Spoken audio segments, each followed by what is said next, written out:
नमस्कार, आपका स्वागत है। एक कर्ता पुरुष किसी भी घर का आधार स्तंभ होता है। वह दिन रात अनेक कष्ट सहकर अपने परिवार की सुख सुविधाओं के लिए जी जान से मेहनत करता है। अपने परिवार को हर खुशी देना, परिजनों की सुविधा और सुरक्षा का ध्यान रखना, उनके भविष्य की चिंता करना वह अपना कर्तव्य समझता है।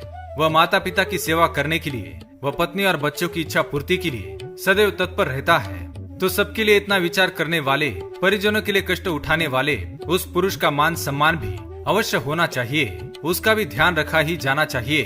जब एक पुरुष बालक होता है तब तक उसका ध्यान रखने की जिम्मेदारी माता की होती है, लेकिन जब वो बड़ा होता है और उसका विवाह हो जाता है तो उसका ध्यान रखना उसकी पत्नी का कर्तव्य होता है। और एक पत्नी को अपने पति की हर सुख सुविधा का ध्यान अवश्य रखना चाहिए, क्योंकि पूरे परिवार की जिम्मेदारी का निर्वहन करने वाले अपने पति का ध्यान एक पत्नी से बढ़कर और कोई नहीं रख सकता।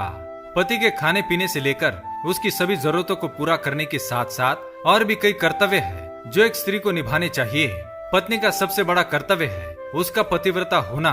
हमारे शास्त्रों में ऐसी अनेक महान महिलाओं का वर्णन किया गया है जिन्होंने अपने पतिव्रता धर्म की शक्ति से बड़े बड़े चमत्कार दिखाए हैं। अहिल्या, सावित्री, वृंदा, सीता, मंदोदरी, तारा, द्रौपदी ऐसी अनेक नारियां हुई है जिन्होंने समय समय पर कठोर से कठोर परीक्षाएं दी है और अपने पत्नी धर्म को सिद्ध किया है। आज के इस वीडियो में हम आपको बताएंगे शास्त्रों के अनुसार एक पतिव्रता स्त्री के क्या लक्षण होते हैं और पतिव्रता स्त्री को कौन सी बातों का ध्यान रखना आवश्यक है। अगर आप चैनल पर नए हैं तो इसे सब्सक्राइब कर लीजिए ताकि आप ऐसी आध्यात्मिक जानकारी वाले वीडियो देख सके। साथ ही वीडियो को एक लाइक जरूर करें। सबसे पहली बात, जिस प्रकार परिवार की आर्थिक जरूरतों को पूरा करने के लिए एक पुरुष अपना अधिकांश समय घर के बाहर गुजारता है, तो उसकी अनुपस्थिति में जो स्त्री अपने पति की छाया बनकर उसके परिवार को संभालती है, उनकी जरूरतों को पूरा करती है, अपने संस्कारों से घर को स्वर्ग बनाती है, घर को स्वच्छ रखती है और सुंदरता का ध्यान रखती है, वही स्त्री पतिव्रता होती है। दूसरी बात, जो स्त्री अपने पति के माता पिता की सेवा और आदर अपने माता पिता समझकर ही करती है, अतिथियों का स्वागत प्रसन्नता से करती है, बच्चों का उचित पालन पोषण करती है, परिवार के प्रति समर्पित होती है, वह स्त्री पतिव्रता होती है। तीसरी बात, जो स्त्री अपने पति से माता की तरह ही निस्वार्थ स्नेह और ईश्वर की तरह ही अतुलित सम्मान देती है, वह स्त्री पतिव्रता होती है।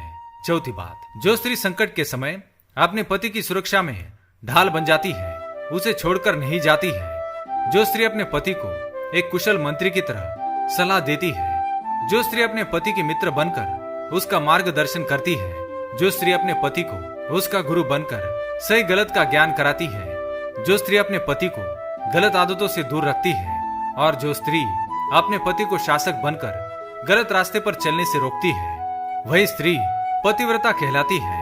पांचवी बात, जो स्त्री व्यवहार कुशल होती है, धन का लालच नहीं करती और धन का अकारण ही खर्च नहीं करती, विपत्ति काल के लिए धन का संचय करती है, वह स्त्री पतिव्रता होती है। छठी बात, धर्म कर्म और दान करती है, पूजा पाठ करती है, साधु संतों का सम्मान करती है, वह स्त्री पतिव्रता मानी गई है। सातवीं बात, जो स्त्री अपने पति और परिवार की कभी बुराई नहीं करती, अपने आचरण से समाज में अपने पति और परिवार का मान सम्मान बनाए रखती है, वह स्त्री पतिव्रता है।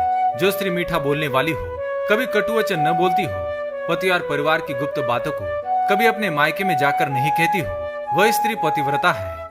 आठवीं बात, जो स्त्री पर पुरुष का विचार मात्र नहीं करती, वही पतिव्रता है। जिस स्त्री का अपने मन, तन, मस्तिष्क पर नियंत्रण है और वह गलत काम करने के पक्ष में नहीं है, वह स्त्री पतिव्रता है। नवीं बात, जो स्त्री अपने पति को शारीरिक और मानसिक रूप से संतुष्ट रखती है, उसे ही पतिव्रता कहा गया है।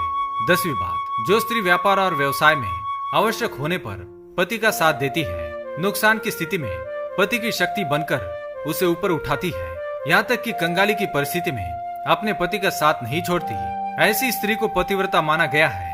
तो दोस्तों, ये थे पतिव्रता स्त्रियों के 10 लक्षण।